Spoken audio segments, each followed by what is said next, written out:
Every morning, Levi Stoltzfus walks the same dusty path to market, his weathered hands gripping the reins of his faithful horse, Samuel. The Amish way has always been predictable, orderly, rooted in tradition. But for weeks now, something has disrupted his quiet routine. A small figure stands motionless beside the old abandoned barn, a little girl, no more than 4 years old, with golden braids and a faded blue dress. She never moves, never speaks, just stares at the weathered wooden doors as if waiting for something that will never come. Day after day, she returns to the same spot, a tiny sentinel guarding secrets that time forgot. Levi's heart grows heavy watching her solitary vigil. Who is this child, and what draws her to a place that has stood empty for decades? What could possibly lie behind those rotting barn doors that captivates a little girl's imagination so completely?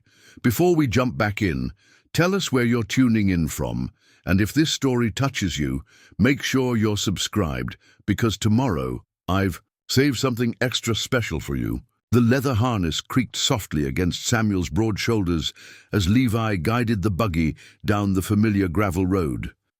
The worn straps bore the patina of countless journeys, darkened by years of honest sweat and faithful service. Each morning, ritual began the same way, checking the harness buckles with calloused fingers, running his palm along Samuel's neck, whispering the same gentle words his father had spoken to their horses decades before. "Easy now, old friend," Levi murmured, his voice carrying the weight of 58 years, each one etched in the deep lines around his grey eyes. Another day, another journey. The September air held that peculiar crispness that spoke of changing seasons, of harvest time approaching, of the eternal cycle that governed their community. Levi breathed deeply, tasting the familiar sense of morning dew on turned earth, the faint smokiness from breakfast fires in neighboring farmhouses, and something else, something that made his chest tighten with unbearable longing: Sarah's lavender soap. For 3 years now, since the Lord had called his beloved wife home, Levi had awakened to phantom scents that shouldn't exist. The rational part of his mind, the part trained in practical Amish wisdom, knew these were merely tricks of memory, but his heart, his foolish, aching heart, chose to believe otherwise. The Stoltzfus farmhouse sat on 43 acres of some of the richest soil in Lancaster County, passed down through 4 generations of God-fearing men who understood that the earth demanded respect, patience, and backbreaking labor in equal measure. The white-clapboard structure stood solid and square against the morning sky, its green shutters freshly painted last spring, when the grief had finally lifted enough for Levi to notice such things again. Inside that house, silence reigned supreme, not the comfortable quiet of contentment, but the hollow echo of a space meant for 2 voices, 2 sets of footsteps, 2 hearts beating in rhythm with shared purpose. Sarah's quilting frame still occupied the corner of the front room, a half-finished. Wedding ring patterns stretched across its wooden arms. Her thimble rested exactly where she'd placed it that final morning, beside a cup of tea gone cold 3 years ago. The community had urged him to remarry. Good Amish widowers didn't remain alone long. There were practical considerations after all. Who would tend the house, preserve the harvest, maintain the delicate social fabric that held their world together? His neighbor, Jacob Miller, had introduced him to no fewer than 4 suitable widows, each one kind, capable, and utterly unable to fill the Sarah-shaped void in Levi's chest. "You're too much in your own head," Jacob had said just last week, his broad face creased with genuine concern. "Sarah wouldn't want you living like a hermit, brother. She'd want you to find joy again." Perhaps Jacob was right.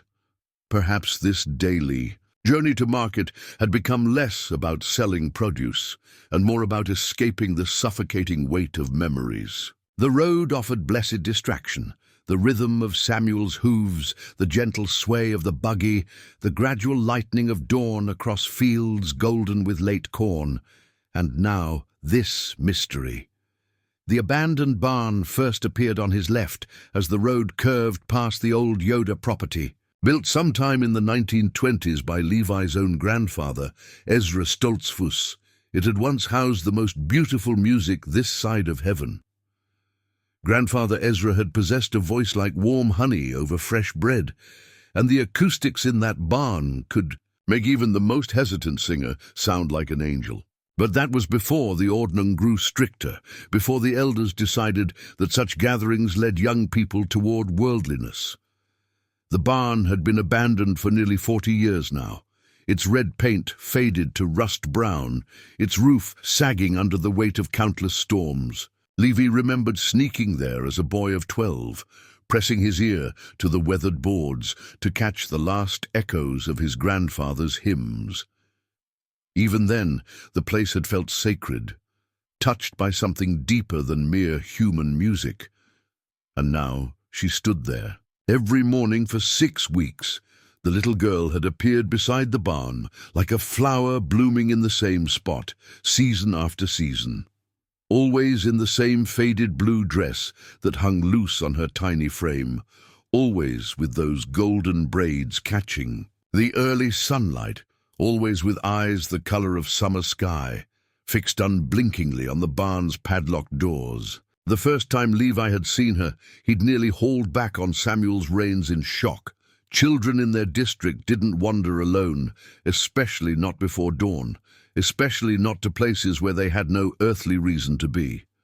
He'd slowed the buggy, craning his neck for a better look, but the girl hadn't acknowledged his presence. She stood statue still, her small hands clasped behind her back, her expression holding the kind of patient longing that belonged on the face of someone far older.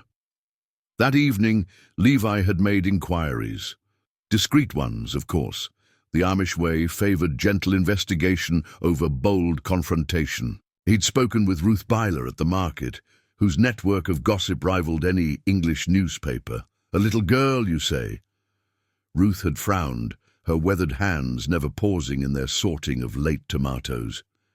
Near the old Stoltzfus barn. Can't say I know of any family with a child that young living close by there.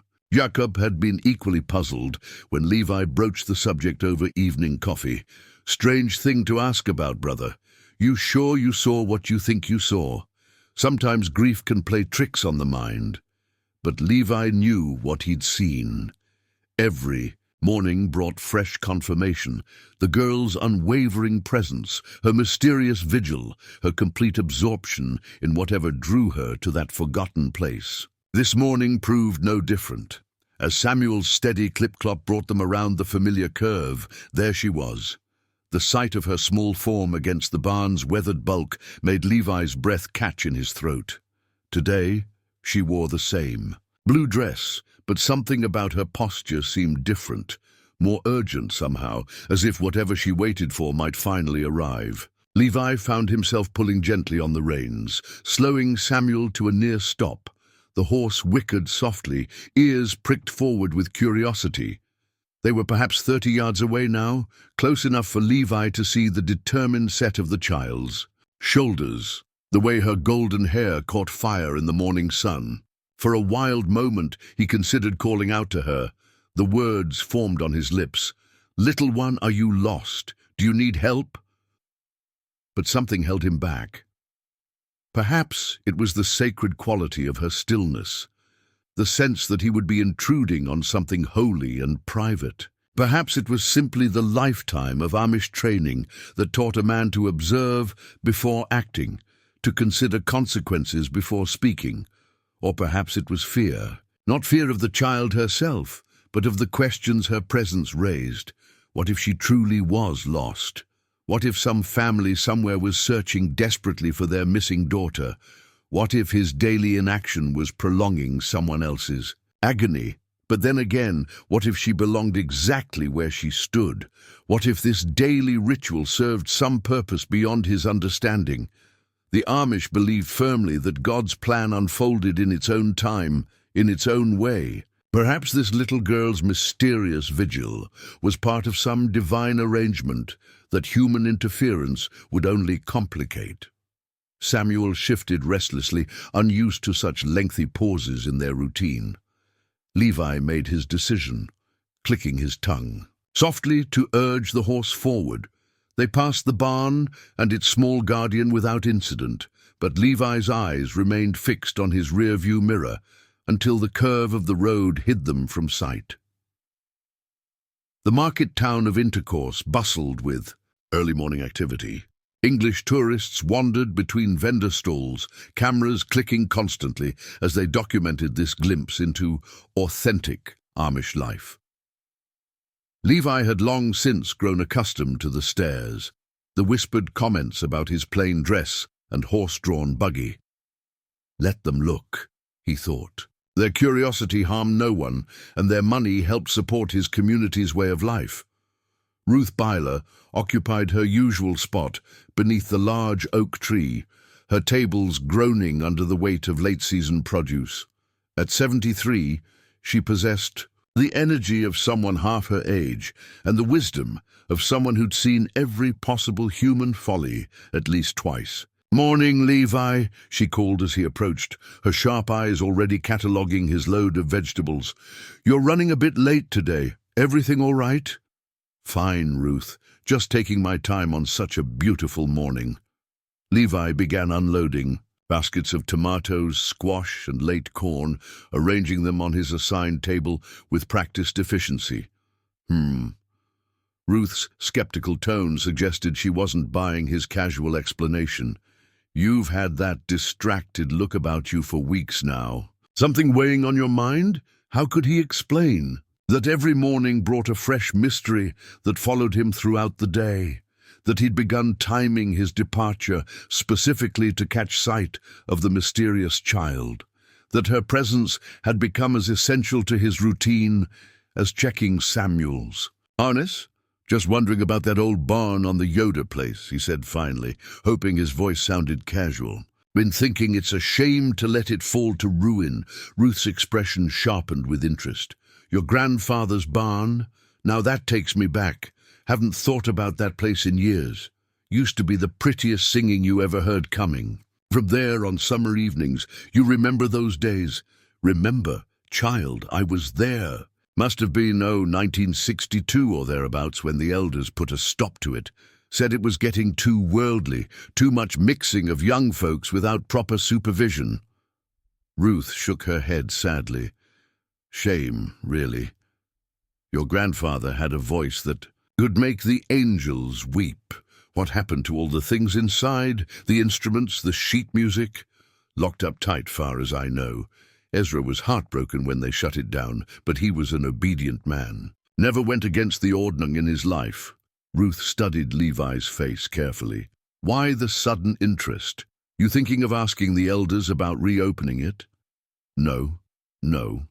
Just curious." Levi busied himself with arranging his produce, avoiding Ruth's knowing gaze. The old woman had an uncanny ability to read thoughts, and he wasn't ready to explain about the little girl. The morning passed slowly. Customers came and went, selecting vegetables with the careful consideration that marked experienced cooks. Levi found his attention wandering repeatedly, his thoughts returning to that small figure, standing sentinel beside his grandfather's forgotten barn. By noon, the September sun had grown warm enough to make him grateful for the shade of his wide-brimmed hut. He was packing up the unsold produce when a familiar voice called his name. "Levi Stoltzfus, you old hermit." Levi turned to see Thomas Yoder approaching, his weathered face split by a grin. Thomas owned the property where the abandoned barn stood, though he'd inherited it from his father and had never done much with the overgrown acres. "Thomas, good to see you." The two men clasped hands warmly. "How's Mary's arthritis been treating her?" "Better, thanks for asking. Those herbs Sarah recommended still help on the bad days." Thomas's expression grew serious. "I've been meaning To speak with you, actually. Got something odd to report. Levi's pulse quickened. Oh? Been having a trespasser of sorts. Little girl can't be more than 4 or 5 years old. Shows up every morning right around dawn, stands by that old barn of yours for an hour or so, then disappears. Strangest thing I ever saw. You've seen her too? The words escaped before Levi could stop them. Thomas raised an eyebrow. Two? You know about this child? I've noticed her during my morning trips to market. Been wondering who she might belong to. Well, that makes 2 of us. Mary thinks I should call the English authorities, report a lost child. But the girl doesn't. Act lost, if you know what I mean. Acts like she belongs there, like she's got every right to stand on my property, staring at that old building. Levi felt a strange relief at this confirmation. At least he wasn't losing his mind. Any idea where she comes from? Not a clue. I've walked the property twice, looking for signs of how she gets there. No bicycle tracks, no footprints on the road. It's like she appears out of thin air and vanishes the same way. Thomas scratched his greying beard thoughtfully. You don't suppose she's one of those English children from the new development over on Miller Road? Doesn't seem likely. They'd have cars, wouldn't they? Or at least parents who'd notice a child wandering off at dawn. That's what Mary said. What do you think we should do? Levi considered carefully. Maybe we should try talking to her. Find out what she wants, where she belongs. Thomas nodded slowly. I was thinking the same thing. Would you be willing to stop by tomorrow morning? Might be better if we approach her together. Less frightening for a small child. I'll be there. As Levi drove home that afternoon, his mind raced with possibilities. Who was this mysterious child, and what drew her to his grandfather's abandoned barn? Tomorrow, he would finally have answers to questions that had haunted him for weeks. Samuel's familiar clip-clop provided a soothing rhythm as they approached the curve in the road. Almost without thinking, Levi slowed the buggy and looked toward the barn. The afternoon sun cast long shadows across the weathered structure, making it appear even more forlorn and forgotten. But there was no small figure standing guard. Whatever secrets the barn held would have to wait until morning to be revealed. Dawn broke with unusual stillness, as if the very air held its breath in anticipation. Levi had barely slept, his mind churning with questions about the mysterious child who had disrupted his ordered world. He rose earlier than usual, moving through his morning routine with mechanical precision, while his thoughts remained fixed on the approaching encounter. Samuel seemed to sense his master's restlessness, prancing slightly as Levi hitched the buggy. With trembling hands, the familiar weight of the leather harness felt different this morning, not comforting but urgent, like a lifeline leading him toward answers he both craved and feared. The road stretched before them in the pale pre-dawn, light, every familiar landmark taking on new significance. Today would mark the end of mystery and the beginning of what? Levi's weathered hands gripped the reins tighter as they approached the curve where his grandfather's barn waited. Thomas Yoder stood at the edge of his property, his tall frame silhouetted against the lightening sky. He raised a hand in greeting as Levi guided Samuel to a gentle stop 30 yards from the barn. The 2 men approached each other with the careful deliberation of hunters who'd spotted their quarry. "She's not here yet," Thomas whispered, though no one else was within miles to overhear. "Usually appears right about there," Levi breathed, his heart lurching against his ribs. She materialized as if conjured from morning mist, her small form resolving from shadow into solid reality. The same faded blue dress, the same golden braids catching the first rays of sunlight, the same impossible stillness that made her seem more like a vision than a living child. But this morning, something was different.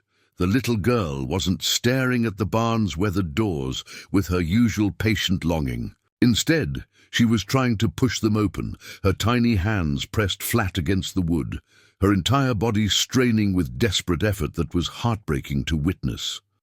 "Mammy," she called out, her voice high and clear in the morning air, carrying a note of such pure anguish that both men felt it like a physical blow. "Mammy, where are you? Please come back." The words hit Levi with the force of revelation. Not mama or mother, but mammy, the Pennsylvania Dutch word for grandmother. This child was Amish, or at least had been raised among their people. But where was her family? What grandmother was she seeking in an abandoned barn? "We can't just stand here watching," Thomas whispered urgently. "She's clearly distressed." Levi nodded, his pastoral instincts overriding his natural caution. Together, they approached the child with slow, measured steps, careful not to startle her with sudden movements. "Little one," Levi called softly when they were perhaps 10 feet away. "Little one, are you all right?" The girl spun around with such violent speed that she lost her balance, tumbling backward against the barn doors. Her eyes, impossibly blue, like the summer sky reflected in still water, went wide with terror. For a moment, Levi thought she might bolt like a frightened deer, but then her gaze fixed on his face, and something shifted in her expression. Recognition, relief, hope. "You're him," she said in a voice barely above a whisper. "You're the man in the buggy. I've been watching you too." The simple statement sent chills down Levi's spine. This child had been observing him with the same intensity he'd observed her, each of them locked in a dance of curiosity neither had dared break until now. "What's your name, sweetheart?" Thomas asked gently, crouching down to bring himself closer to her eye level. "Elsie," she replied, never taking her gaze from Levi's face. "Elsie Bontrager, are you going to help me find my mammy?" Bontrager. Levi's blood ran cold. He'd known the Bontrager family years ago, good people, faithful members of the community. But there had been a tragedy, hadn't there? A terrible accident that had scattered the family like leaves in a storm. "Elsie, sweetheart," Levi said carefully, his voice gentle as a prayer. "Where are your parents? Where do you live?" The child's face crumpled, tears spilling down her cheeks like silver streams. "Mama and Papa are with Jesus now. I live with Aunt Emma in the big white house past the creek. But I don't want to live there anymore. I want to find Mammy." The pieces began falling into place with horrible clarity. The Bontrager accident had been 2 years ago, a buggy struck by a drunk English driver on Route 30. Both parents killed. Instantly, their 4-year-old daughter miraculously surviving in the back seat. The child had gone to live with relatives, but Levi had heard whispers that the transition hadn't been easy. "Elsie," he said, his heart breaking with every word. "Tell me about your mammy. What was her name?" "Anna Bontrager," Elsie replied with the precision of a child who'd been asked this question many times. "She had pretty white hair, and she sang the most beautiful songs. She used to bring me here when I was little, before she got sick and went to heaven too. Anna Bontrager. Dear God in heaven." Levi remembered her now. A woman with a voice like silk and honey, one of the last regular visitors to his grandfather's barn before it was closed. She died of cancer just months before her son and daughter-in-law's fatal accident, leaving this precious child completely orphaned. "She would sing to you here?" Levi asked, though he already knew the answer. "Every day when I was sad or scared or couldn't sleep, we'd come here and she'd open the big doors and her voice would fill up all the empty spaces." Elsie's tears fell harder now, her small frame shaking with the force of her grief. "But now the doors won't open, and I can't hear her anymore, and Aunt Emma says I'm too old for such foolishness, and I just want my mammy back." The last words came out as a wail of pure heartbreak that echoed off the barn walls like a physical thing. Thomas looked stricken, his own eyes bright with unshed tears. Levi felt something crack open in his chest, not breaking, but opening, like earth receiving rain after a long drought. Without thinking, he stepped forward and dropped to his knees in the dusty road, opening his arms. Elsie flew into them with the desperate force of a child who'd been holding herself together far too long. Her tiny body shook with sobs as he held her. one weathered hand smoothing her golden braids while he murmured the same comforting sounds his own mother had once offered to his childhood hurts. "There now, little one," he whispered. "There now. You're safe. You're not alone." Over Elsie's head, he met Thomas's gaze. The other man's expression reflected his own thoughts perfectly. This child's morning vigils suddenly made heartbreaking sense. She wasn't waiting for something that would never come. She was desperately trying to reconnect with the only source of comfort she'd ever known, the grandmother who had soothed her fears with songs in this very place. "Elsie," Levi said gently when her sobs had quieted to hiccups, "would you like me to try to open the doors? Maybe we can go inside together." The child pulled back to stare at him with wonder, as if he'd offered to pull down the stars. "You would do that?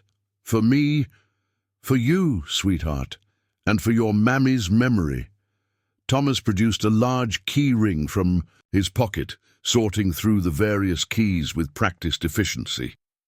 "Haven't opened these doors in decades," he muttered. "Hope the lock still works." The ancient padlock resisted at first, rust and years of neglect making it stubborn, but eventually, with a grinding screech of protest, it gave way. Thomas pulled the heavy doors apart, revealing the barn's shadowy interior for the first time. In 40 years, the morning sunlight streamed in like liquid gold, illuminating what lay within. Levi gasped, his hand instinctively tightening on Elsie's shoulder. The barn wasn't empty, not even close. Rows of wooden chairs sat arranged in perfect semicircles around a small raised platform. Music stands bore sheet music still, their pages, yellow with age but perfectly preserved. Against one wall stood an old piano, its wood dark with age, but its keys gleaming white as fresh snow. Hand-carved instruments hung from wooden pegs, dulcimers, mandolins, even a violin in a glass case. It was exactly as his grandfather had left it, a shrine to the music that had once filled this space with joy. The air itself seemed to hum with memory, with the echoes of voices raised in harmony and hearts united in song. Elsie had gone perfectly still beside him, her blue eyes wide with something approaching reverence. "This is it," she whispered. "This is where Mammy would sing to me." She said the music lived in the walls, waiting for someone to wake it up again. Levi felt tears burning his own eyes as he gazed around the preserved sanctuary. His grandfather's legacy, hidden away but never forgotten, waiting all these years for someone to need its healing power.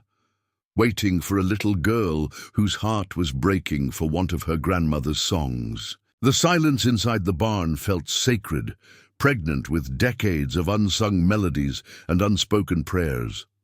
Dust motes danced in the shafts of golden sunlight that streamed through the open doors, creating an almost ethereal atmosphere that made Levi's breath catch in his throat. Beside him, Elsie stood transfixed, her small hand still clutched in his weathered one, her eyes drinking in every detail of the preserved sanctuary.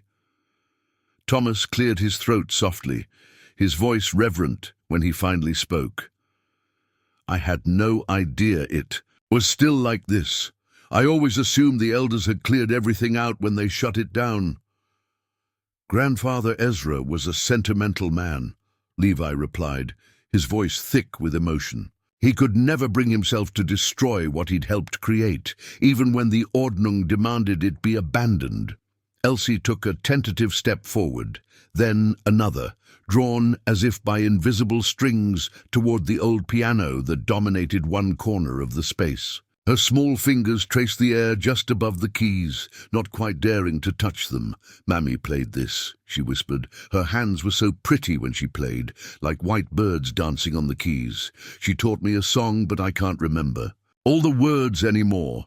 The anguish in her voice cut through Levi like a blade. He'd spent 3 years drowning in his own grief, wallowing in the luxury of private sorrow, while this precious child had been suffering alone, trying to hold on to memories that grew fainter with each passing day. "What was the song about?" he asked gently, releasing her hand so she could explore more freely. Angels, Elsie replied, her fingers finally making contact with the piano keys. The notes that emerged were dusty and slightly out of tune, but still pure enough to make both men's hearts skip. She said angels sang lullabies to little children who missed their families. She began to hum tentatively, her clear young voice filling the barn with a melody that seemed hauntingly familiar. Levi found himself holding his breath, transported suddenly to his own childhood when his grandfather's voice had woven similar.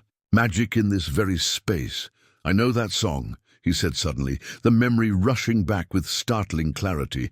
It's Der liebe Gott schlaft nie, the dear God never sleeps. Your mummy learned it from my grandfather, all those years ago.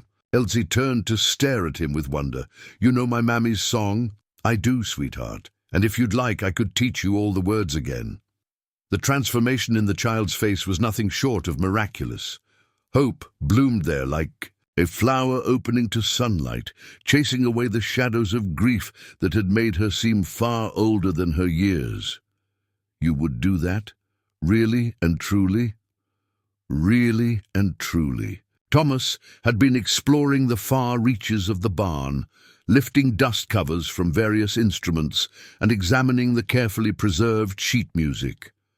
Now he returned with something clutched in his hands, a small wooden music box, its surface worn smooth by countless touches. This was sitting on the piano, he said, offering it to Elsie. Looks like it might have belonged to someone special. Elsie accepted the music box with trembling hands, her eyes going wide as she recognized it. This is Mammy's. She always brought it when we came here. She said it played the same song the angels sang when baby Jesus was born. Her small fingers fumbled with the tiny key on the bottom of the box. When she wound it and lifted the lid, the sweetest melody imaginable filled the barn, delicate, crystalline notes that seemed to dance with the dust motes in the golden light. Levi felt tears burning his eyes again as the familiar tune washed over him. It was Silent Night, but played in the simple, haunting style that his grandfather had favored. How many Christmas Eves had he heard this exact melody filling this barn, bringing comfort to families who needed healing? She's still here, Elsie whispered, clutching the music box to her chest. I can feel her. She's happy that we opened the doors again. Thomas and Levi exchanged glances over the child's head. Neither man was prone to fanciful thinking, but there was something undeniably peaceful about the barn now that it had been opened, as if decades of trapped music were finally finding release.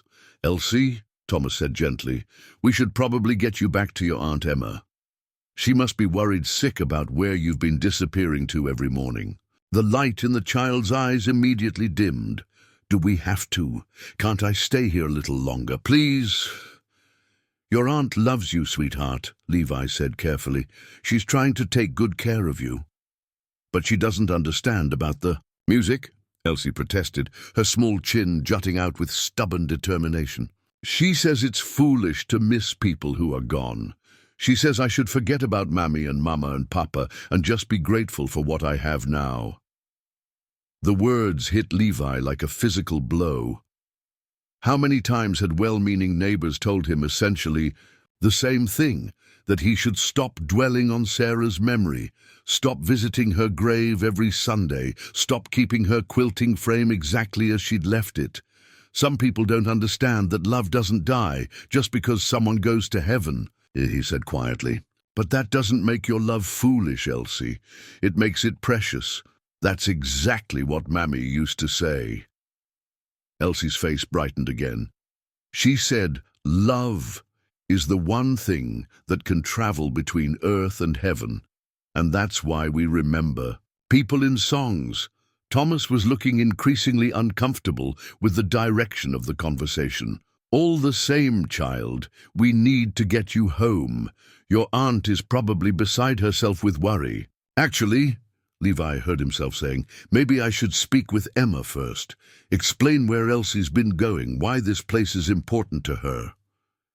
You know Aunt Emma? Elsie asked hopefully. I knew your parents and your mammy too. Emma Bontrager. is a good woman, but she's never been much for sentiment. She might need help understanding why this barn matters to you." The truth was more complex than that, and all three of them knew it. Emma Bontrager was one of the strictest members of their community, a woman who believed that excessive grief was a sign of insufficient faith. She would not welcome news that her ward had been seeking comfort in a place the elders had deemed inappropriate decades ago. But Levi also knew that Emma loved Elsie fiercely, in her own rigid way. If he could help her understand the healing power this place offered, perhaps they could find a solution that honored both the child's needs and the community's expectations. "Will you come with me to talk to her?" Elsie asked, slipping her small hand back into his. "I don't think she'll listen to me, but she might listen to you." Levi looked down at the trusting face turned up to his, at the hope shining in those impossibly blue eyes, and felt something shift permanently in his chest. For 3 years, he'd been sleepwalking through life, going through the motions of living while his heart remained buried with Sarah. But this child's desperate need for healing had awakened something in him that he'd thought was gone forever. The desire to help, to comfort, to matter to someone again. "Yes, sweetheart," he said softly. "I'll come with you. We'll make Aunt Emma understand." Thomas was shaking his head doubtfully, but Levi ignored him. Some things were worth fighting for, worth the risk of stirring up trouble. This little girl's right to grieve in her own way, to find comfort where she could, to keep her grandmother's memory alive through music. These were battles worth choosing, even if it meant challenging the very foundations of the ordered world that had shaped his entire life. The Bontrager farmhouse sat like a fortress of white clapboard and green shutters against the rolling Pennsylvania landscape, its austere lines speaking of generations who valued function over beauty, duty over sentiment. As Levi guided Samuel up the long gravel drive, he could feel Elsie's small body tensing beside him in the buggy seat. Her earlier joy at discovering the barn's treasures giving way to the familiar anxiety of a child returning to a place where her deepest needs weren't understood. "Remember," he said gently, placing a reassuring hand on her shoulder, "we're going to help Aunt Emma understand about the music, about why your mammy's memory matters so much to you." "But what if she says I can never go back to the barn?" Elsie's voice was barely a whisper, thick with fear. "What if she says it's sinful to want to remember?" Before Levi could answer, the farmhouse door swung open with decisive force, revealing Emma Bontrager in all her stern righteousness. At 48, Emma possessed the kind of sharp-edged beauty that suggested warmth had once lived there, but had been gradually worn away by years of rigid self-discipline. Her dark hair was pulled back so severely it seemed to stretch the skin around her eyes, and her mouth was set in the perpetual line of someone who expected disappointment and was rarely proven wrong. "Elsie May Bontrager."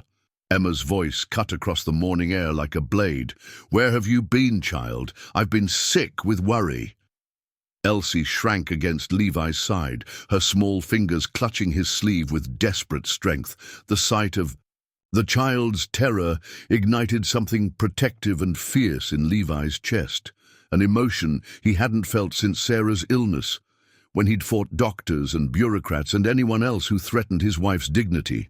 "Emma," he said calmly, climbing down from the buggy and helping Elsie to the ground, "there's no need to be angry with her. She's been perfectly safe." Emma's sharp gaze fixed on him with surprise that quickly hardened into suspicion. "Levi Stoltzfus. I should have known. What business do you have with my niece?" The accusation in her tone made Levi's jaw tighten, but he forced himself to maintain the calm, measured voice that had served him well in countless difficult conversations over the years. "Elsie has been visiting a place that holds special memories of her grandmother. I thought you should know where she's been going and why." "Special memories." Emma's laugh was bitter as winter wind. "That child has been filled with far too many special memories. What she needs is to accept reality and move forward with her life, not dwell on people who are gone.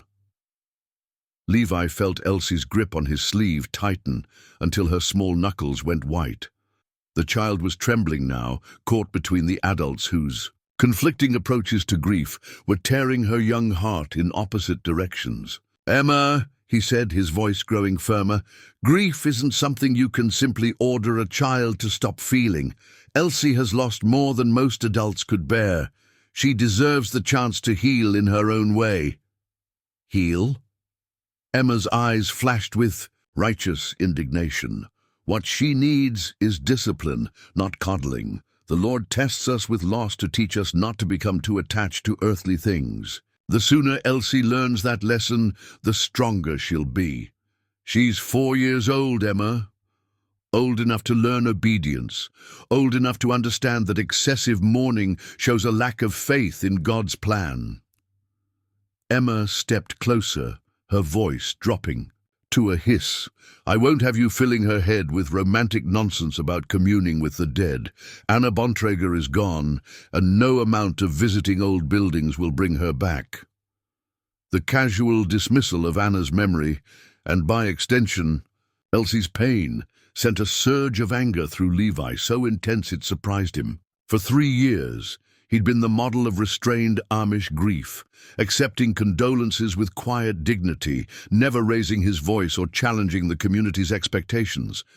But watching this precious child spirit being slowly crushed by rigid doctrine awakened every protective instinct he possessed. "Anna Bontrager was a woman of faith and music," he said, his voice carrying a dangerous edge that made Emma take an involuntary step backward.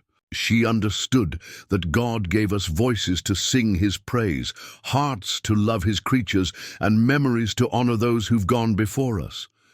Dismissing her granddaughter's need to remember her is not faithful discipline, it's cruelty."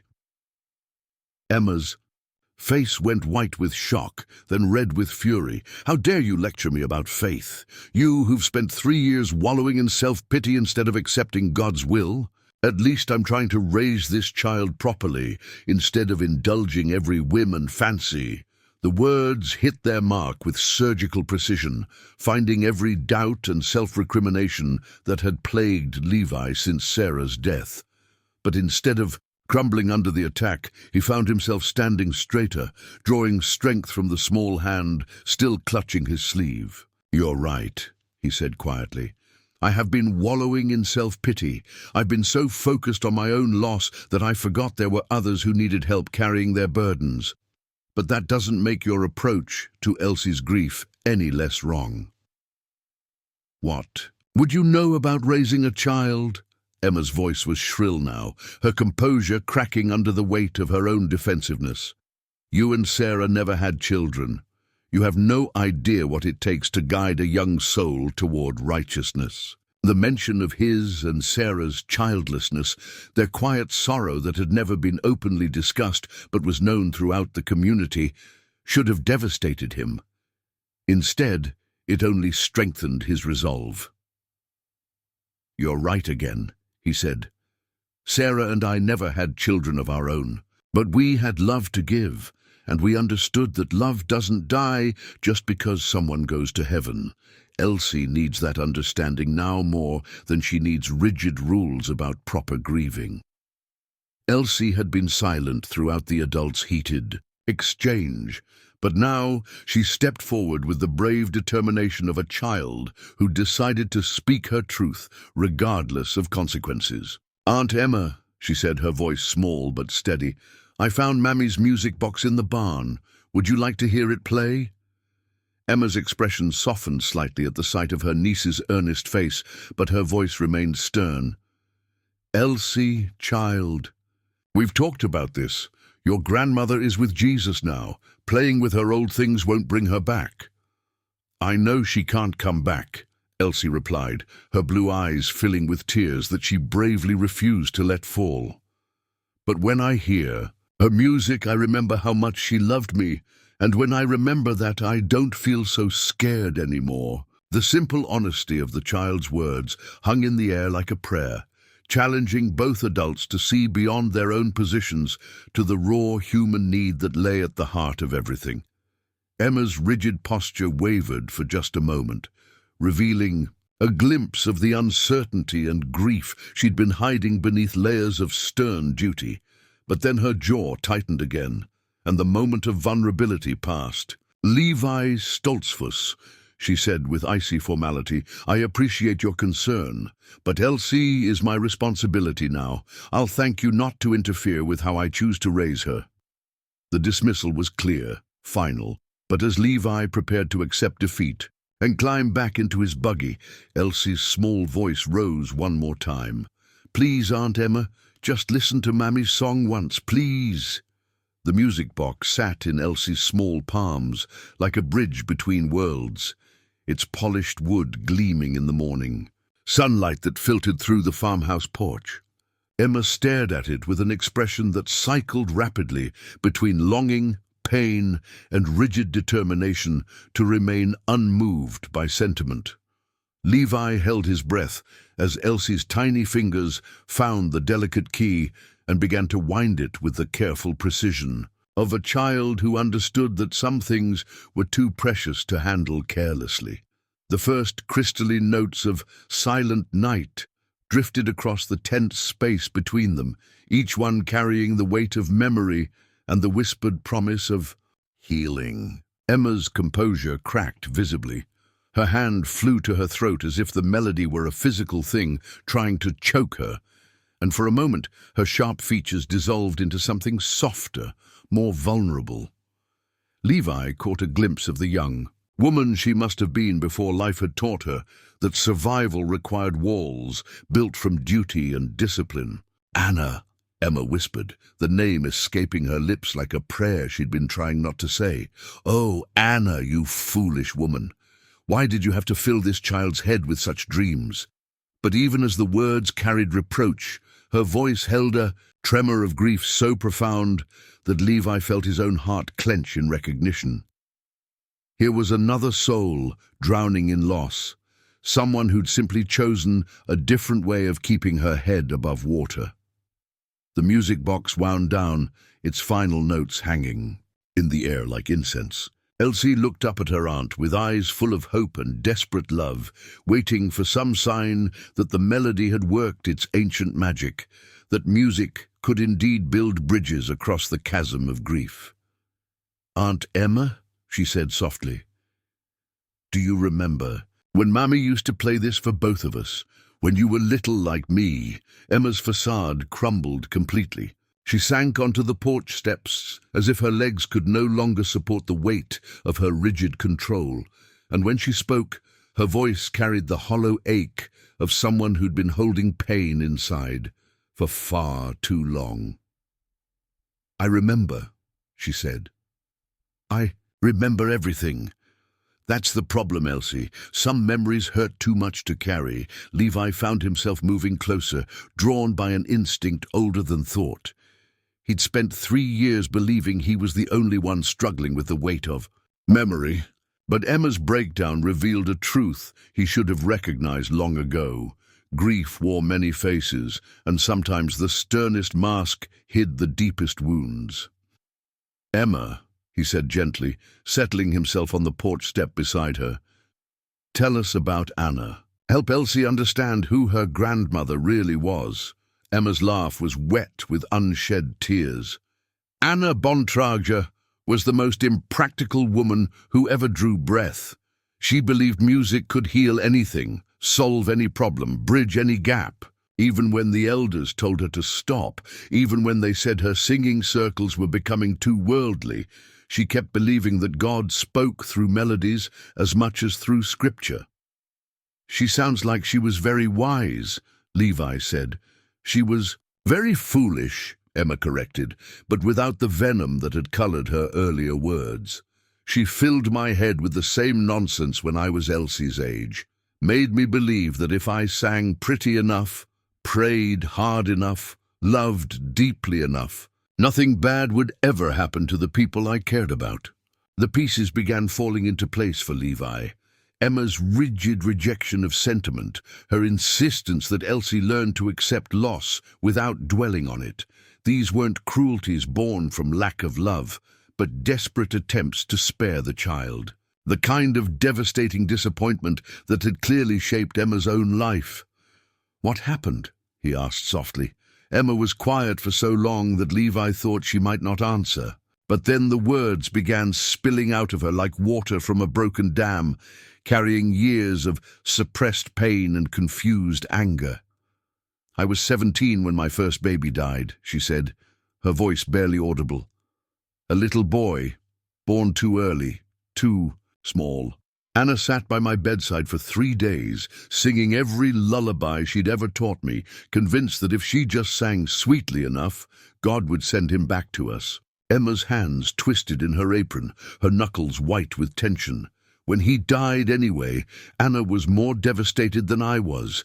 She'd staked everything on the power of her faith, her music, her love. When it wasn't enough, something broke inside her that never quite healed. Elsie had crept closer during the story, her small hand reaching out to touch her aunt's arm with infinite gentleness. "I'm sorry your baby went to heaven, Aunt Emma." After that, Anna threw herself into helping other people, other grieving mothers, lonely widows, frightened children. She'd take them to that old barn and surround them with music until they felt better.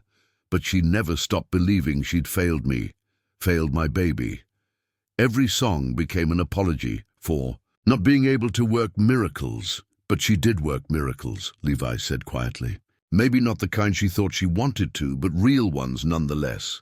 She helped people carry their pain. She gave them beauty in the midst of sorrow. She taught a little girl that love survives death. Isn't that miracle enough? Emma turned to look at him with eyes red-rimmed but clearer than they'd been all morning. "You sound like her. That's exactly what Anna would have said." Then maybe Anna was wiser than either of us gave her credit for. They sat in comfortable silence for several minutes, each lost in their own thoughts, while the morning sun climbed higher overhead. Finally, Emma spoke again, her voice thoughtful rather than angry. "The barn is really still intact. After all, these years, everything's exactly as Grandfather Ezra left it," Levi confirmed. "Piano, instruments, sheet music, even some of the chairs arranged in circles.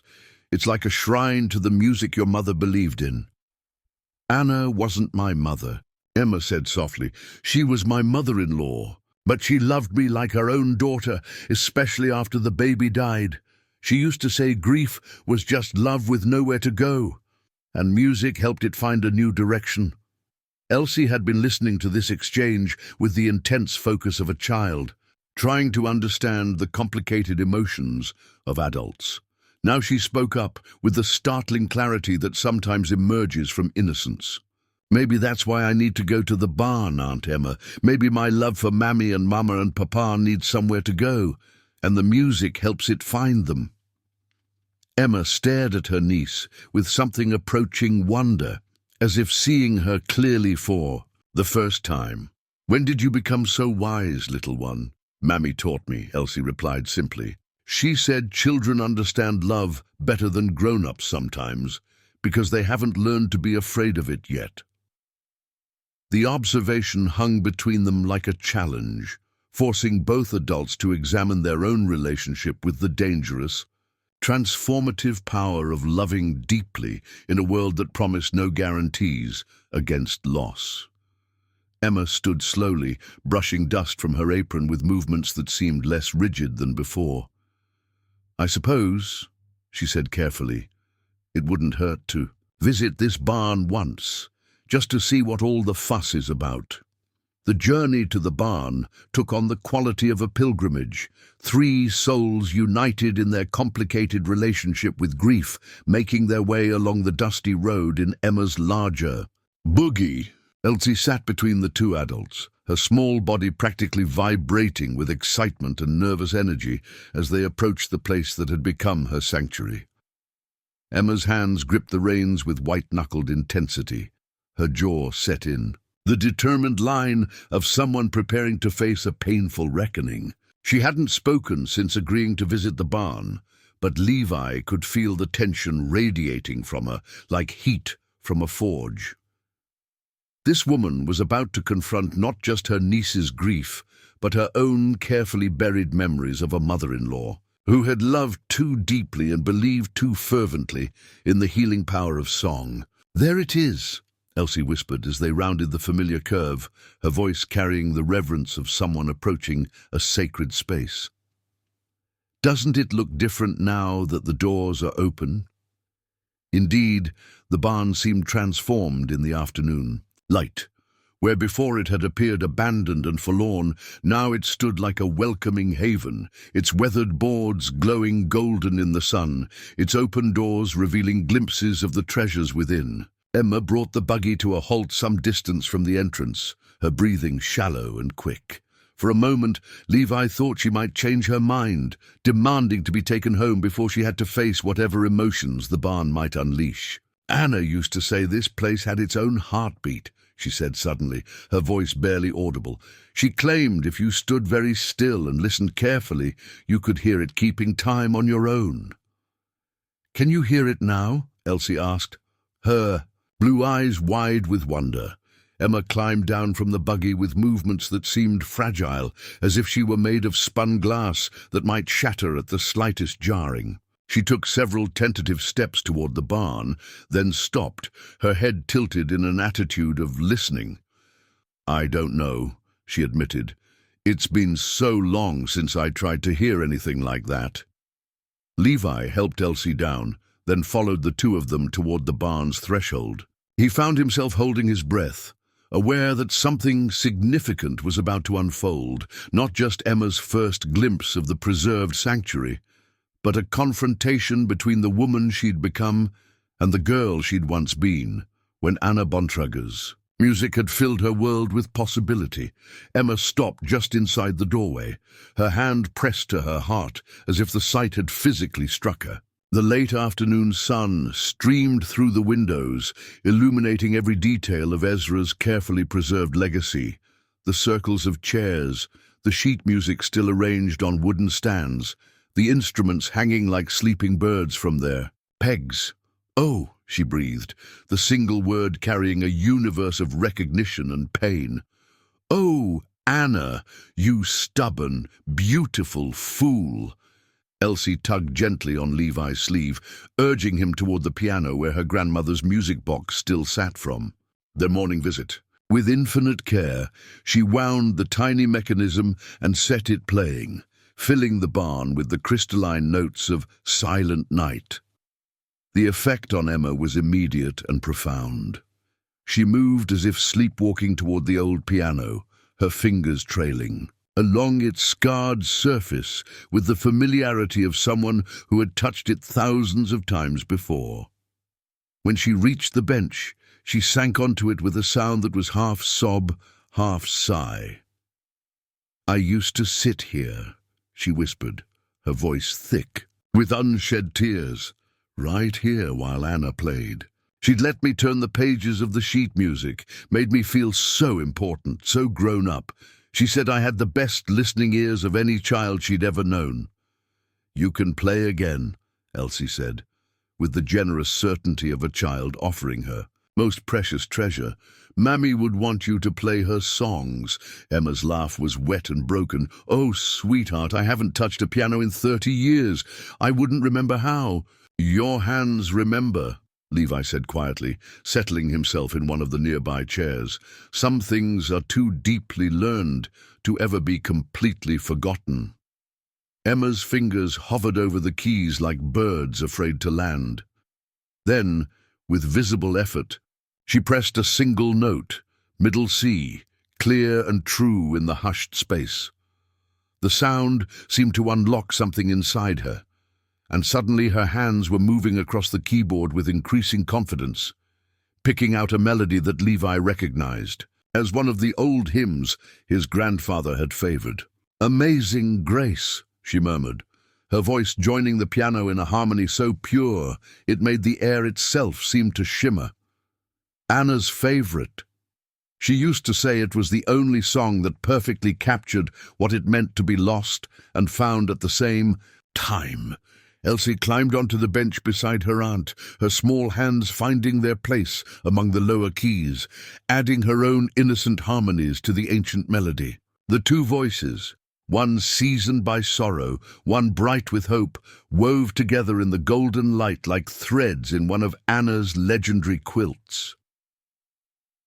Levi felt tears streaming down his face as he listened, remembering his own grandfather's voice filling this same space decades ago, remembering Sarah humming this same hymn as she worked in their garden. But instead of the sharp pain that memories usually brought, he felt something else, a deep, abiding peace that seemed to rise from the music itself.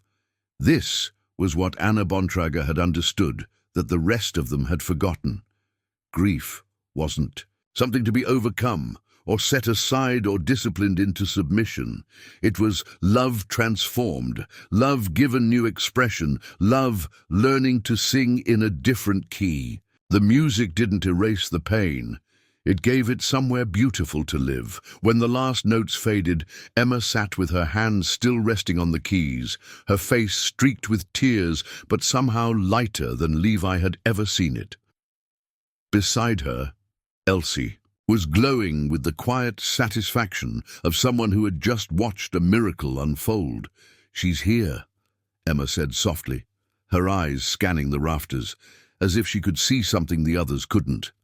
"I can feel her. Anna's here, and she's laughing at how long it took us stubborn fools to figure out what she'd been trying to tell us all along."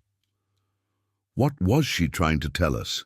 Elsie asked, snuggling closer to her aunt with the unconscious trust of a child who finally felt safe. Emma wrapped her arms around her niece, holding her close while she chose her words carefully. "That love doesn't die when people do. It just changes form. Sometimes it becomes a song or a memory or the way we take care of each other." Anna knew that the music in this barn wasn't really about the notes or the instruments. It was about people finding ways to keep loving each other even after goodbye. Levi nodded, understanding flooding through him like warm honey. For 3 years, he'd been trying to preserve Sarah's memory by keeping everything exactly as she'd left it, turning their home into a shrine to the past. But Emma and Elsie were teaching him something profound, that true remembrance wasn't about freezing moments in time, but about letting love continue to grow and change and find new expressions. "So we can come back here?" Elsie asked, hoping to make her voice bright as starlight. "Can we sing Mammy's songs and remember how much she loved us?" Emma looked at Levi, and in her eyes he saw a question that went deeper than simple permission. She was asking if he believed, as Anna had believed, that this barn could become something more than a repository for dusty memories.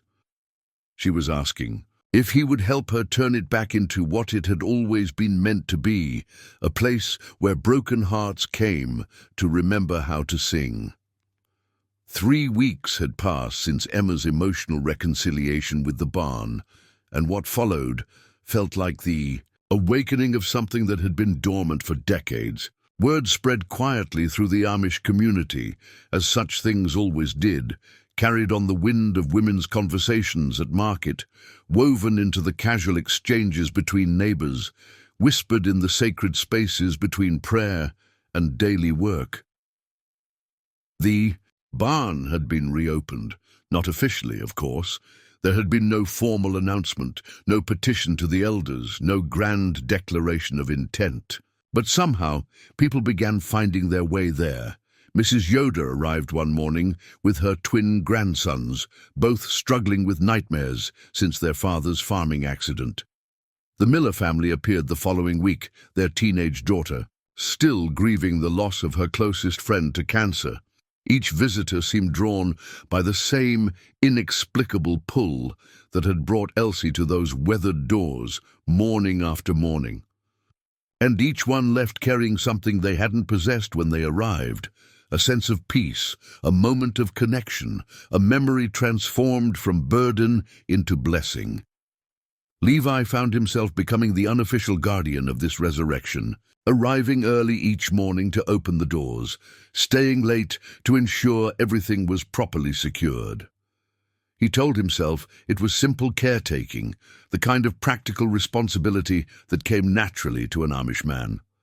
But deep in his heart, he knew the truth. He was protecting something precious, something that had saved not just Elsie's wounded spirit, but his own. Emma brought Elsie every few days, and their sessions at the old piano had become the highlight of the child's existence. Under her aunt's patient guidance, Elsie was learning to play Anna's favorite hymns, her small fingers growing stronger and more confident with each passing week. The transformation in both of them was nothing short of miraculous. Emma's rigid exterior had softened into something approaching joy, while Elsie's haunted sadness had given way to the natural exuberance of a healthy 4-year-old. But Levi should have known that such visible healing wouldn't go unnoticed by everyone in the community. The knock came at his door on a crisp October evening, 3 sharp raps that carried the unmistakable authority of official business. When Levi opened the door, he found Bishop Hochstetler standing on his porch, flanked by 2 other elders whose stern expressions left no doubt about the nature of their visit. "Levi," the bishop said without preamble, "we need to talk." Bishop Hochstetler was a man of 72 years and unshakable conviction, someone who had guided their district through decades of change while maintaining what he considered the essential core of their faith. His weathered face had seen every kind of human frailty, every deviation from the straight path of righteousness, and his pale blue eyes held the weight of countless difficult decisions made in service to what he believed was God's will. "Of course, Bishop," Levi replied, stepping aside to welcome the men into his home. "Would you like coffee?" "This isn't a social call," Elder Mass said bluntly, his thin frame vibrating with barely contained indignation. "We've come to discuss your involvement in reopening that barn." Levi's heart began beating faster, but he kept his voice steady. "I'm not sure what you mean." "Don't play innocent with us, Levi," Elder Troyer interjected, his usually kind face hard with disapproval. "Half the district knows you've been opening that building every morning, encouraging people to gather there, allowing inappropriate activities to take place." "What inappropriate activities?" Levi asked, though he already knew where this conversation was heading. Bishop Hochstetler settled himself heavily in Levi's best chair, his eyes never leaving the younger man's face. "Music, Levi. Singing. The very things the ordinance specifically prohibited in that place 40 years ago. Did you think we wouldn't notice? Did you think our reasons for closing it had somehow changed?" "I think," Levi said carefully, "that people in pain deserve comfort wherever they can find it." "Comfort," Elder Mast's voice rose with righteous anger. "What comfort comes from defying the wisdom of our elders, from encouraging worldly attachments, from teaching children that grief should be indulged rather than overcome through proper submission to God's will?" The accusation hung in the air like smoke from a fire that threatened to consume everything Levi had come to cherish about the barn's resurrection. He thought of Elsie's laughter echoing off those sacred walls, of Emma's tears as she rediscovered her own capacity for joy, of the dozen other souls who had found healing in that simple wooden sanctuary.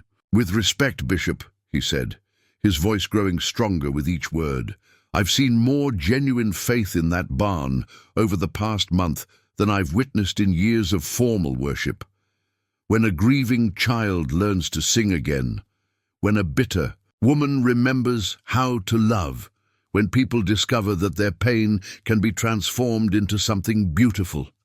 How is that not God's work?" Bishop Hochstetler's expression didn't change, but something flickered in his pale eyes that might have been pain. "Levi, I understand your intentions were good. We all know you've been struggling since Sarah's passing, but good intentions don't excuse disobedience to the ordnung that has guided our people for generations.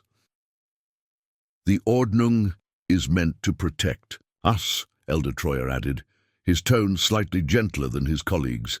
It keeps us from the kind of worldly entanglements that lead away from simple faith. That barn was closed because it was becoming a source of division, a place where young people gathered for reasons that had more to do with romance and rebellion than with worship. But that's not what's happening now, Levi protested. The people coming to the barn aren't seeking entertainment or rebellion. They're seeking healing. Healing that should come through prayer and submission to God's will, Elder Mast said firmly, not through indulging in activities that the church has deemed inappropriate. Levi felt the familiar weight of community pressure settling on his shoulders, the same inexorable force that had shaped every decision of his adult life. For 3 generations, his family had been model citizens of their district, obedient, unquestioning, committed to the principle that individual desires must always yield to collective wisdom. But then Bishop Hochstetler spoke again, and his words changed everything. There's something else, Levi, something you need to understand about why that barn was really closed. The 3 elders exchanged glances heavy with shared knowledge, and Levi felt a chill run down his spine. Whatever was coming next would be significant, possibly devastating. Your grandfather, the bishop continued slowly, didn't just allow music in that barn. Toward the end, before we intervened, he was experimenting with things that went beyond our traditions. Healing ceremonies that borrowed from English practices, prayer circles that included people from outside our faith, even attempts at what he called spirit communication. Levi's world tilted on its axis.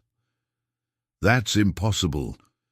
Grandfather Ezra was one of the most faithful men in the district. He was, Bishop Hochstetler agreed sadly, which is what made his descent into these practices so troubling.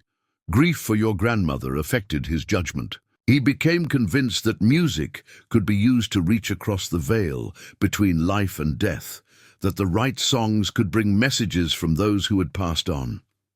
You're saying he was practicing some form of spiritualism? I'm saying he lost his way, the bishop replied. And we had to close the barn not just to maintain order, but to prevent him from leading others down the same dangerous path. The music itself wasn't the problem, Levi. It was what your grandfather had begun to believe music could do. Elder Mast leaned forward, his thin face intense with conviction. We've been watching the current activities at the barn, and we're seeing troubling similarities. Emma Bontrager claims she can feel her deceased mother-in-law's presence there. The Yoder twins insist they can hear their father's voice in the music. Young Elsie tells anyone who'll listen that her dead grandmother speaks to her through songs. Those are the imaginings of grieving people finding comfort, Levi said. But even as he spoke, he felt doubt creeping into his heart. There's nothing supernatural about it, isn't there? Bishop Hochstetler's voice was gentle but implacable. Then explain this, Levi. Yesterday morning, Sarah Byler visited the barn with her son, who's been mute since his bout with scarlet fever 2 years ago. Within an hour of entering that building, the boy spoke his first words. Not just sounds, complete sentences, as if his voice had never been lost at all. Levi's breath caught in his throat. He'd heard rumors about little Samuel Byler, but had dismissed them as the kind of exaggeration that always surrounded unusual events. The boy's parents are calling it a miracle, Elder Troyer said quietly. They're already talking about bringing other sick children to the barn, about your grandfather's legacy of healing through music. Do you see where this leads, Levi? Do you understand why we're concerned? The implications crashed over Levi like a cold wave. If word spread that the barn possessed healing powers, if people began making pilgrimages there, seeking miraculous cures, if the simple sanctuary he'd helped create became the center of practices that strayed from accepted doctrine, the consequences would be swift and severe. What are you asking me to do? He said, though he already knew the answer. Bishop Hochstetler rose from his chair with the gravity of a man delivering a sentence that would affect many lives. "Close it, Levi. Lock those doors again and keep them locked. For the good of the community, for the protection of vulnerable souls seeking false hope, and for your own spiritual welfare. And if I refuse," the three elders exchanged looks that communicated volumes. Finally, Bishop Hochstetler spoke the words that would change everything. "Then you'll be shunned, Levi, completely and permanently separated from the only community you've ever known, just as your grandfather would have been if death hadn't taken him first." The ultimatum hung over Levi's life like a storm cloud, casting shadows across every moment of the 3 days that followed. Bishop Hochstetler had given him until Sunday, after the morning worship service, to make his decision and announce it to the community. Lock the barn permanently, or face complete shunning from the only world he'd ever known. Levi found himself unable to eat, unable to sleep, unable to focus on even the simplest daily tasks. Samuel seemed to sense his master's distress, nickering softly whenever Levi approached, pressing his great head against the man's chest as if offering comfort the only way he knew how. The worst part was the isolation. Word of the elders' visit had spread through the community with the speed that only truly devastating news could achieve. Neighbors who had greeted him warmly for decades now averted their eyes when he passed. At the market, conversation stopped when he approached, resuming in hushed tones after he'd moved on. Even Jacob Miller, his oldest friend, had taken to finding urgent tasks that required his immediate attention whenever Levi appeared at his door. Only 3 people had dared to approach him directly since the ultimatum became common knowledge. Emma had arrived at his door on Thursday evening, her face pale, but her jaw set with the kind of determination he'd come to recognize as her most dangerous mood. She'd swept into his kitchen without invitation, set a pot of coffee on his stove, and fixed him with the kind of stare that had probably made grown men confess their sins without being asked. "They came to see me too," she'd announced without preamble. "The elders wanted to know if you'd influenced me inappropriately, if I'd been encouraging Elsie to believe in foolish fantasies about her dead grandmother." Levi had felt his heart sink even further. "What did you tell them?" "I told them the truth, that you helped us remember what Anna always knew, that love doesn't die just because bodies do, and that music is one of the ways love keeps itself alive." Emma's voice had carried a fierce protectiveness that reminded Levi why Anna Bontrager had loved this stern woman like her own daughter. "I also told them that if they try to separate Elsie from that barn now, they'll have to go through me first." "Emma, you don't understand what this could cost you." "I understand perfectly." Her interruption had been sharp as a blade. "I spent 30 years letting fear make my decisions, Levi Stoltzfus. 30 years choosing safety over love, duty over joy, conformity over the kind of faith that actually changes lives. I won't spend whatever years I have left making the same mistake." The second visitor had been Thomas Yoder, arriving Friday morning with a legal document that had made Levi's hands shake as he read it. "It's a deed transfer," Thomas had explained, his usually jovial face serious with purpose. "I'm signing the barn and the 5 acres around it over to you, free and clear, no strings attached. Thomas, I can't accept this." "You can and you will. That building has been nothing but a headache for me, paying taxes on land I never use, worrying about liability if some fool kid breaks his neck climbing around in there. But these past weeks, watching what it's become, what it's meant to people," Thomas had shaken his head in wonder. "I've seen miracles in that place, Levi. Real, honest-to-God miracles. Little Samuel Byler speaking for the first time in 2 years. Mrs. Kaufman's arthritis disappearing after one afternoon at Anna's piano. My own Mary sleeping peacefully for the first time since her mother died. The elders say those things are dangerous, that people are being led into false beliefs." Thomas had snorted with contempt. "The only false belief around here is that God's too small to work outside the narrow little box we've built for him. Your grandfather knew better. Anna Bontrager knew better. And deep down, so do you." The deed transfer meant that even if the community shunned him, even if he lost everything, else Levi would still own the barn. The knowledge was both empowering and terrifying. It made his choice real in a way that abstract principles never could. The third visitor had been the most heartbreaking of all. Elsie had appeared at his door Saturday morning, having apparently walked the 3 miles from the Bontrager farm by herself. Her small face had been streaked with tears, her golden braids disheveled from what must have been a tumultuous farewell with her aunt. "They're saying you might go away," she'd whispered, throwing herself into his arms with the desperate strength of a child clinging to her last hope. "They're saying you might leave and never come back." Levi had held her close, breathing in the scent of soap and innocence and the kind of trust that makes adults want to be worthy of it. "What would you like me to do, little one?" "Stay," she said simply. "Don't let them take away the music. Don't let them make the barn empty again. Even if it means I can't be part of the community anymore. Even if people say I'm wrong to keep it open." Elsie had pulled back to look at him, with eyes that held far too much wisdom for someone who'd only been on Earth for 4 years. "Mammy used to say that being right with God was more important than being right with people. She said sometimes you have to choose between what's easy and what's true. And what's true, sweetheart?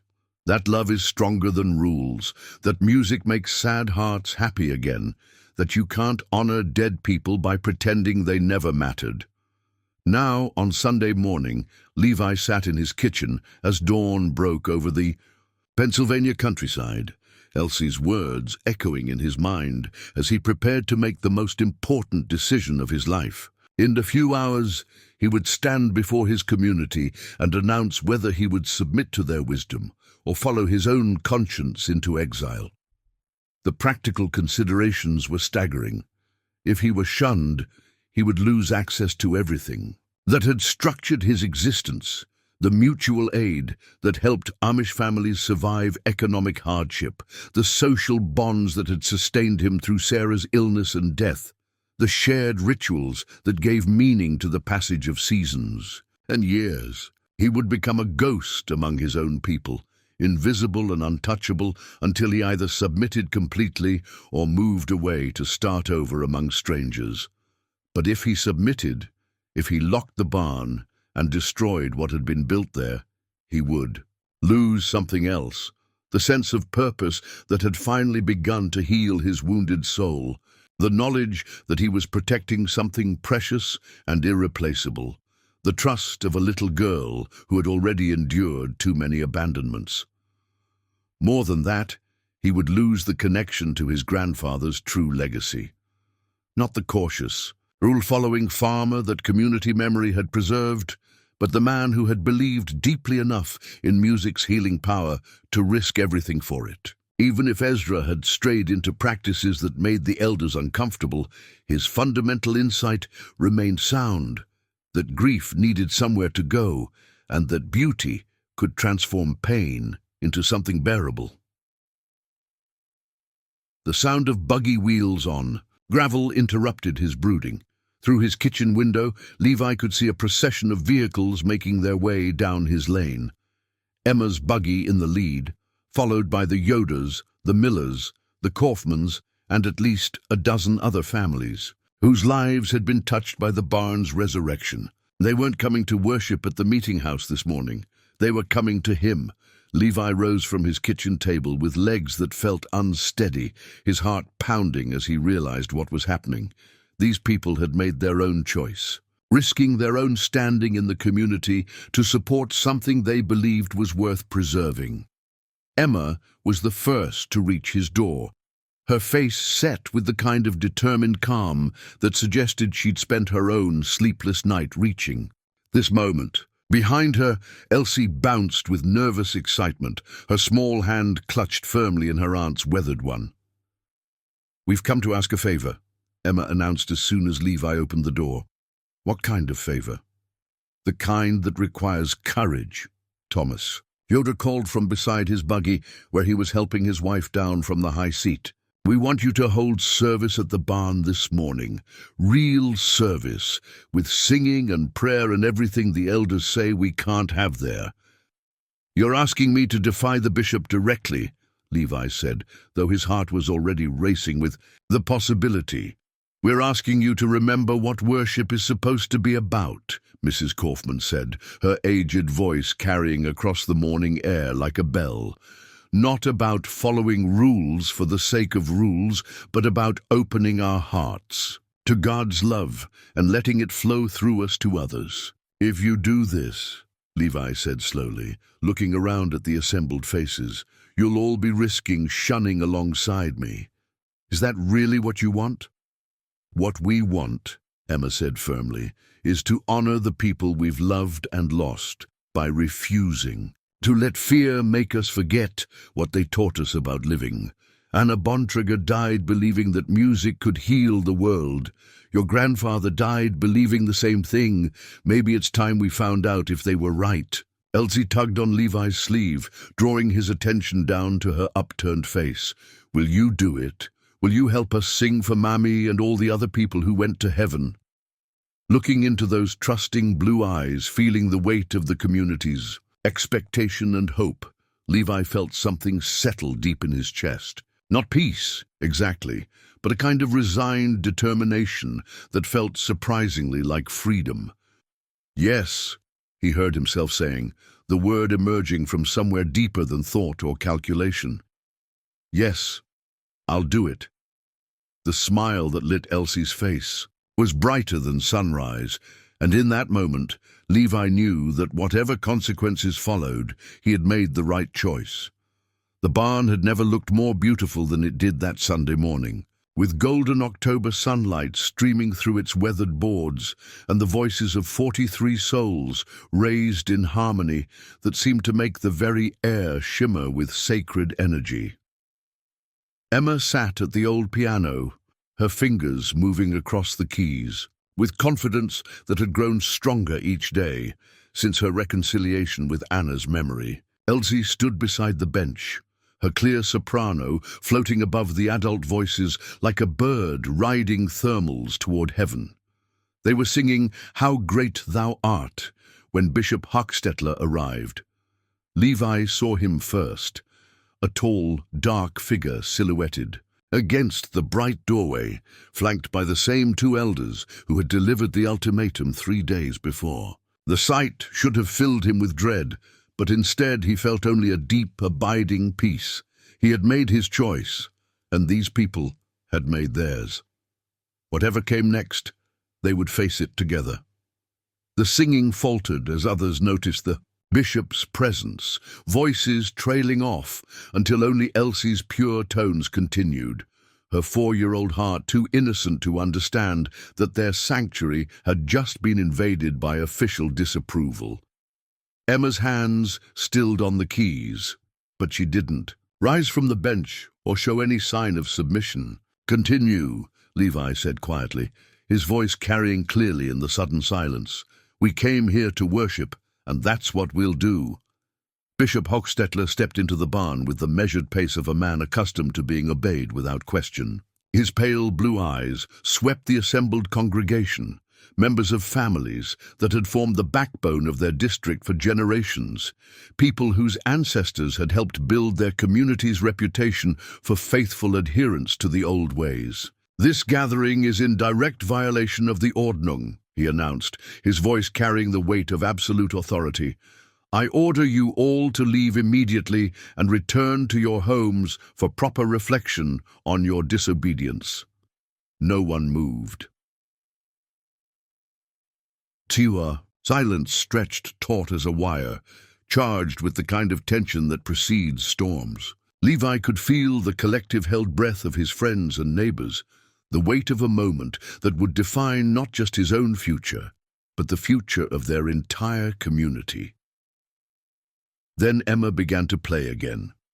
Not "How Great Thou Art," but something softer, more intimate, the melody that had started it all, the crystalline notes of Silent Night that had first unlocked her frozen heart.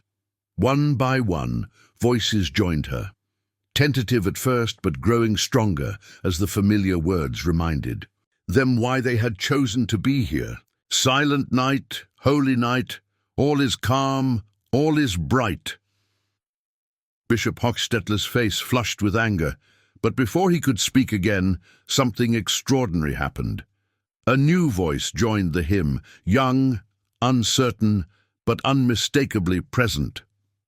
Samuel Byler, the boy who had been mute for 2 years until his visit to the barn, was singing. The effect was electric. His mother began to weep openly, her tears falling like blessing on the weathered floorboards.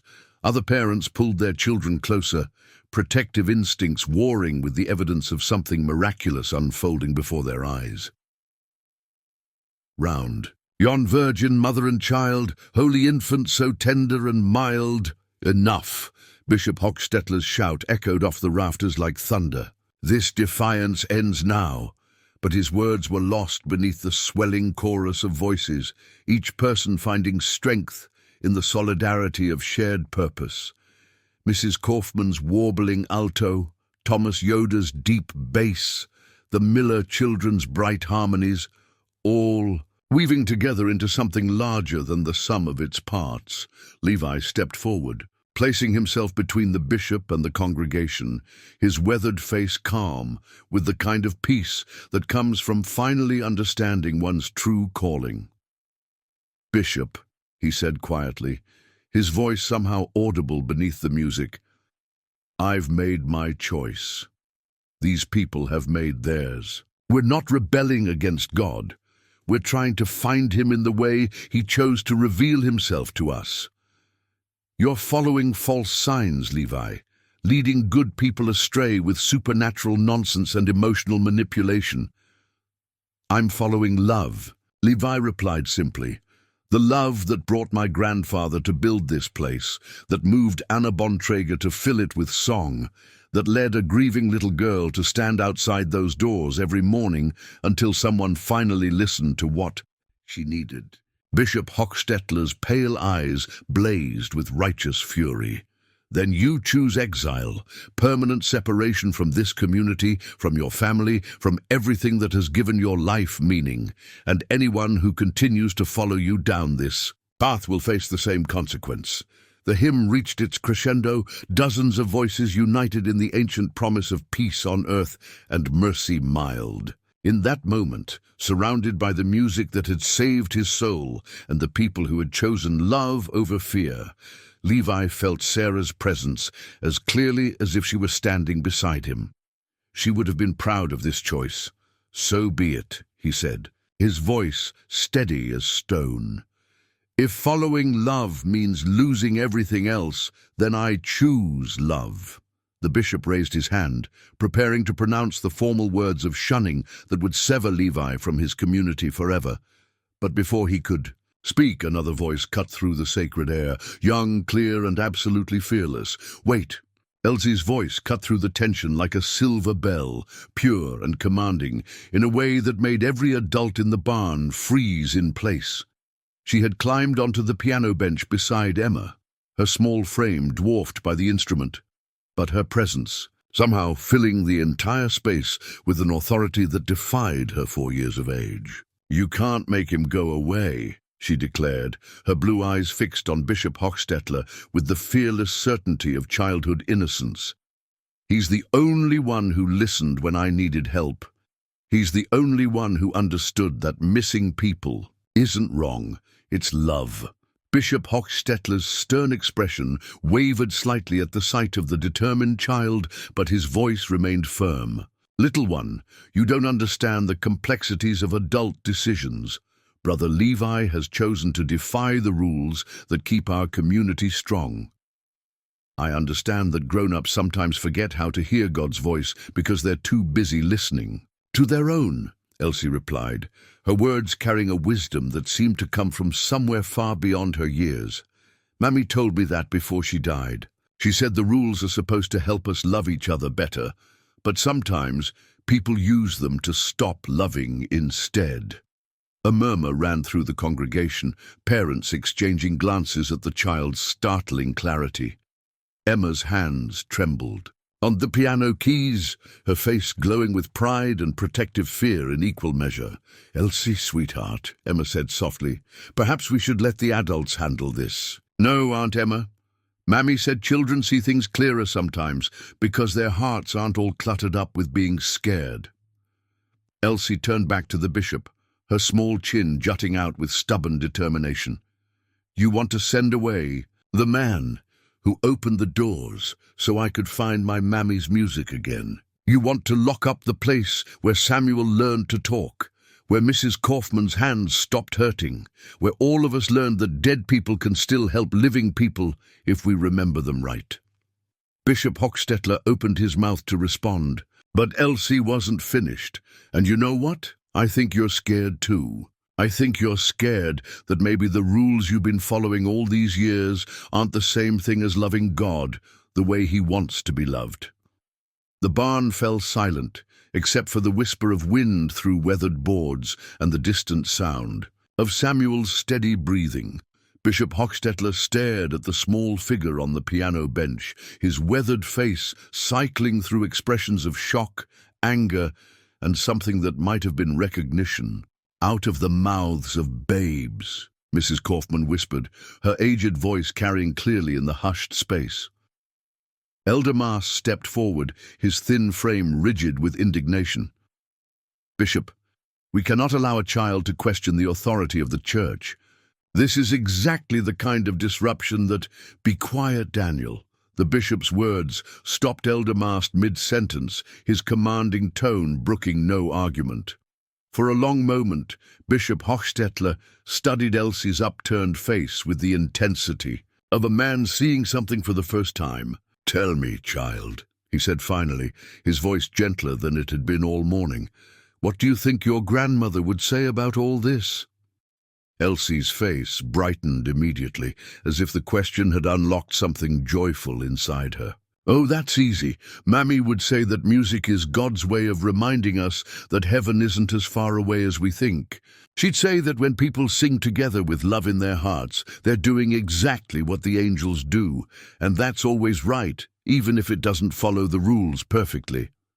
"And what about the healing that people claim has happened here? What would she say about that?" "She'd say that love is the strongest medicine there is, and that when broken hearts get mended, bodies sometimes get mended too. She'd say God uses whatever tools He wants to fix His children, and sometimes He uses music because music goes right to the places that hurt most." Bishop Hochstetler was quiet for so long that the tension in the barn began to shift from confrontational to expectant. When he finally spoke, his words surprised everyone present. "Ezra Stoltzfus was my closest friend for 60 years, he said slowly, his pale eyes distant with memory. "When we were young men, we used to come to this barn together to hear the singing. I loved it as much as he did. The beauty, the peace, the sense of something sacred happening in the simple act of voices joining together." The confession sent ripples of shock through the assembled congregation. Elder Mast and Elder Troyer exchanged alarmed glances, clearly unprepared for this revelation from their leader. But I was also the one who convinced the other elders to shut it down. The bishop continued, his voice heavy with something that sounded remarkably like regret.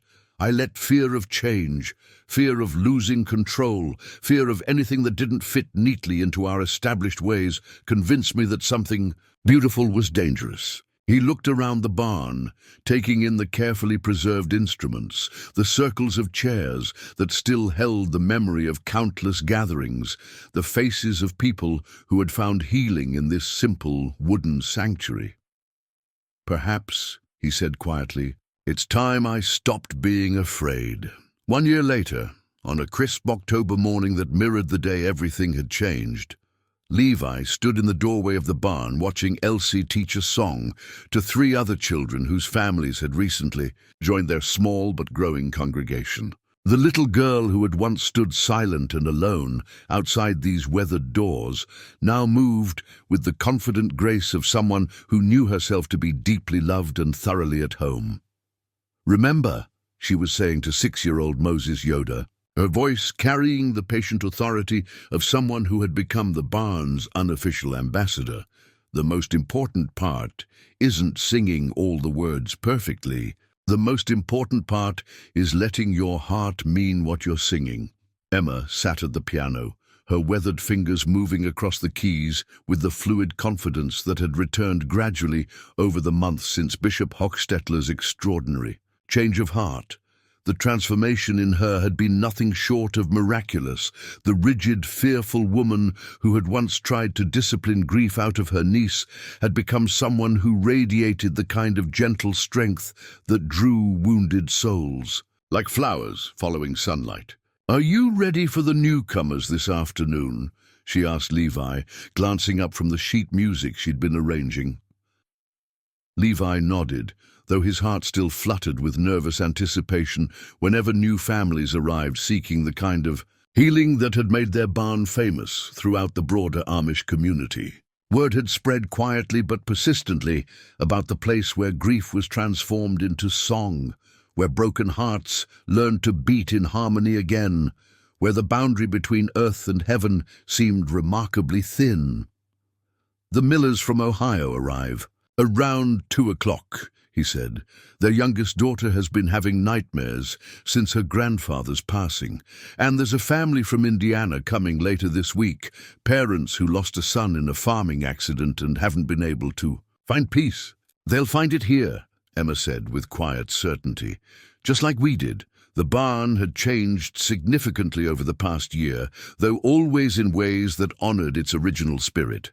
Thomas Yoder had donated additional land, allowing for the construction of a small guest house where visiting families could stay during their healing journey. Bishop Hochstetler himself had commissioned a local craftsman to restore the instruments to perfect condition, and had even contributed several new pieces: a dulcimer carved by his own grandson, a set of handbells that had belonged to his late wife. Most remarkably, the bishop had convinced the broader conference of elders to establish what they called healing music ministry, a formal recognition that music could serve as a legitimate form of pastoral care when approached with proper spiritual guidance. 3 other districts had already requested help establishing their own versions of what was quietly becoming known as Elsie's Barn. The child herself had adapted to her role as inspiration and teacher with the natural grace that seemed to characterize everything she did. At 5 years old, she could play a dozen hymns on the piano, had memorized the stories behind each of the barn's preserved instruments, and possessed an uncanny ability to sense exactly what kind of song a newcomer needed to hear first. "Levi," her clear voice drew his attention back to the present moment. "Mrs. Patterson is here." Margaret Patterson represented the most unexpected development in the barn's evolution. An English widow from the nearby town of Lancaster, she had stumbled upon one of their healing sessions 6 months ago while driving past the property. Devastated by her husband's sudden death from a heart attack, she had stopped to ask directions and ended up staying for 3 hours, weeping through hymns sung in Pennsylvania Dutch that she couldn't understand but somehow felt in her bones. Now, she came every week, contributing her own musical gifts, a trained classical voice that blended surprisingly well with the simpler Amish harmonies, and serving as a bridge between their traditional community and the broader world of people seeking spiritual healing. "Margaret, welcome," Levi called as the elegant woman approached the barn doors. "How was your week?" "Better," she replied, her smile carrying the kind of genuine warmth that had taken months to replace the hollow politeness of fresh grief. "I actually laughed at something my granddaughter said yesterday. Really laughed. Not just the fake kind. You do when you think you should. It felt like coming back to life. This was why they continued, Levi reflected, as Margaret joined the informal circle that was forming around Emma's piano. Not for the dramatic healings that occasionally made. People whisper about miracles, though those certainly happened. But for moments like this, when someone who had forgotten how to experience joy rediscovered it in the simple act of singing with others who understood loss. "Shall we begin with Anna's song?" Emma asked, her fingers finding the opening notes. "Of der Liebe Gott schlaft nie," without needing to look at sheet music. "Yes," Elsie said immediately, settling herself on the familiar bench beside her aunt. "But let's sing it for everyone who needs to remember that love doesn't end just because people go to heaven."